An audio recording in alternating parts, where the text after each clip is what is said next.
Brussels was the meeting point for Edinburgh alumni from across Europe to discuss how the university will meet the challenges of the UK leaving the European Union. Senior staff led by the Principal, Professor Sir Timothy O'Shea, reminded those gathered of the university's centuries-long links with the continent and of a shared determination to ensure that commitment continues to be strong. Europe is extremely important for the University of Edinburgh, always has been from our foundation. We took our curriculum from Paris, we took our experimental methods from the Dutch. We've always recruited both students and staff from Europe.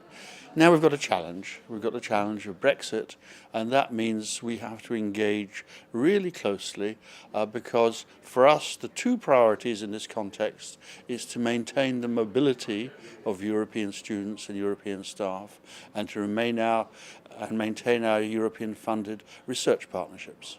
Alumni listened intently as senior staff explained how the university is working closely with stakeholders in the UK and across Europe to ensure policies and funding, which are essential to Edinburgh's continued success, are maintained.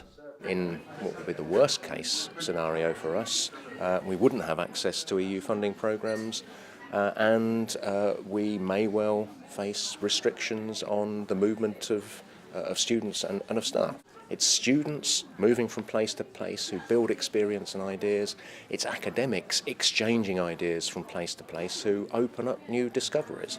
That is fundamental to what we do, and that's the message we're getting across as well as we possibly can to our government and to partner institutions elsewhere in the EU.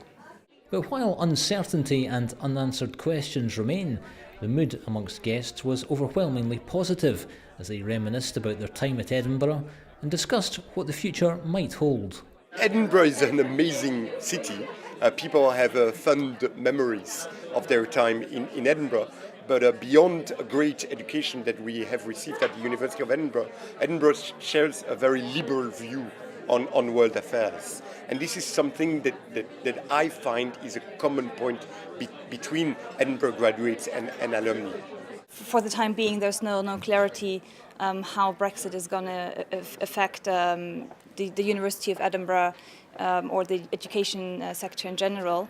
So I wouldn't see a reason not to apply at this stage. And of course, I also understand that the university is very supportive towards international students. So I expect that they will continue the support. And so I don't think there's any reason not to apply.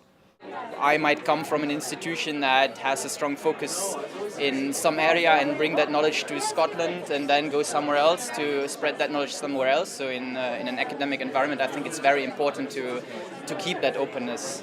I think that the message that they were trying to bring along is that the University of Edinburgh and Scotland, I think in general as well, is really trying to promote the free exchange of skills, talents and ideas as well, which I was very happy to hear because it's something that I think people need to appreciate and to really promote in these times. My daughter found a job right away. With HR, it's not that easy. But she did. She's working for Deloitte now.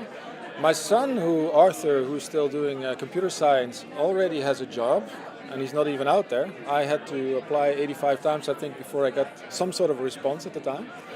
And I hope it'll be the same for Max. Now, as far as the university life, I'm still living in Belgium. I hear from them they are enjoying themselves. I'm not too familiar with it, but they seem to be very happy. When they are happy, I'm happy.